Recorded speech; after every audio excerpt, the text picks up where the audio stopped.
అందరికీ నమస్కారం. మా వీడియో చూడగానే లైక్ చేయండి, సబ్స్క్రైబ్ చేసుకోండి. కర్కాటక రాశి వారికి లక్ష్మీ యోగం కలగబోతోంది. వీరికి లక్ష్మీ యోగం, లక్ష్మీదేవి ఇంట్లోకి అడుగు పెట్టబోతుంది. చాలా అదృష్టం. కానీ వీరు కొన్ని జాగ్రత్తలు పాటించకపోతే అమ్మవారు వెనక్కి తిరిగి వెళ్ళిపోయేటువంటి అవకాశాలు ఉన్నాయి. మళ్ళీ వీరు జీరో స్థాయికి వచ్చేటువంటి అవకాశాలు ఉన్నాయి. వీరు ఎలాంటి జాగ్రత్తలు పాటించాలి అన్నది ఈ వీడియోలో చెప్తాను. చివరి వరకు చూడండి.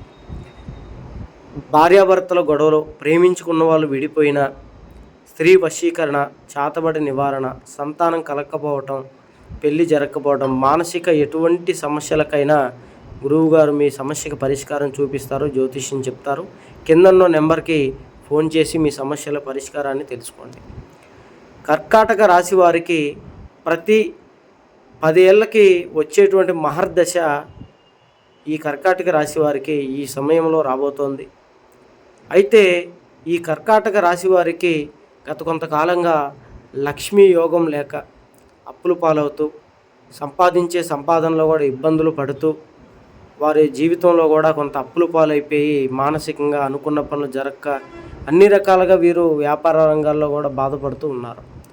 అయితే లక్ష్మీదేవత అన్నది వీరి తలుపు తట్టబోతోంది.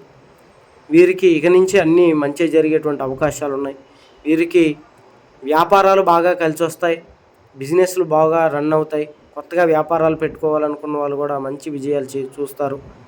అలాగే చిరు వ్యాపారులు కూడా చాలా బాగుంటారు. ఉద్యోగస్తులు కూడా చాలా బాగుంటారు. గవర్నమెంట్ ఉద్యోగాలు వస్తాయి. అలాగే ప్రైవేటు ఉద్యోగాల్లో కూడా మంచి స్థాయి చేరుకుంటారు. వీరు ఏ పని అనుకున్నా జరుగుతుంది. ఇతర దేశాలకి వీసాలు వేసి రాక ఇబ్బంది పడేటువంటి వాళ్ళకు కూడా ఇతర దేశాలకి ఉద్యోగరీత్యా వీసాలు వస్తాయి. సినీ రంగంలో చేసేటువంటి వాళ్ళకి మంచి పేరు, గుర్తింపు వస్తుంది. రాజకీయంలో ఉన్నటువంటి వారికి కూడా మంచి గుర్తింపు వస్తుంది. అలాగే అన్ని రకాలుగా వీరు అన్ని రంగాల్లో వీరు మంచి అభివృద్ధి అవుతారు. లక్ష్మి వీరు అప్పులు తీరిపోతాయి.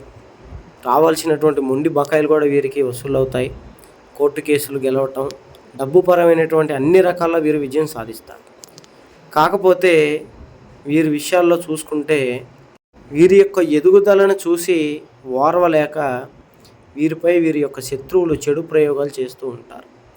ఈ చెడు ప్రయోగాల వల్ల కొద్దిగా ఇబ్బందులు పడుతూ ఉంటారు. మీరు కొద్దిగా ఇది కూడా జాగ్రత్తగా చూసుకోవాలి, లేదంటే చాలా సమస్యలు ఎదుర్కొంటారు. అయితే మీరు రాత్రిపూట ధనాన్ని ఏరే వాళ్ళకి అప్పుగా ఇవ్వకూడదు. రెండోది, ఏదైనా వస్తువులే కొనాలి తప్ప అప్పుగా ఎవరికి డబ్బు ఇచ్చినా కూడా లక్ష్మీదేవి మీ ఇంటి వదిలి వెళ్ళిపోతుంది. రెండోది, శనివారం నూనె కొనకూడదు. అలాగే శుక్రవారం అమ్మవారికి చక్కని పూజలు చేసినట్లయితే అమ్మవారు ఇంకా మీ ఇంట్లో కనకవర్షాన్ని కురిపిస్తుంది. మీరు ఖచ్చితంగా శుక్రవారం రోజు మాత్రం అమ్మవారికి చక్కగా పూజ చేసుకొని అలంకరించుకొని ఆ రోజు అమ్మవారికి ఏదైనా ఇష్టమైన నైవేద్యాన్ని వండి పెట్టండి. మీకు అన్ని విధాల లక్ష్మీ కటాక్షం అనేది ఉంటుంది. శత్రువులు అణువణువున మిమ్మల్ని ఇబ్బంది పెడతారు, జాగ్రత్త వహించాలి.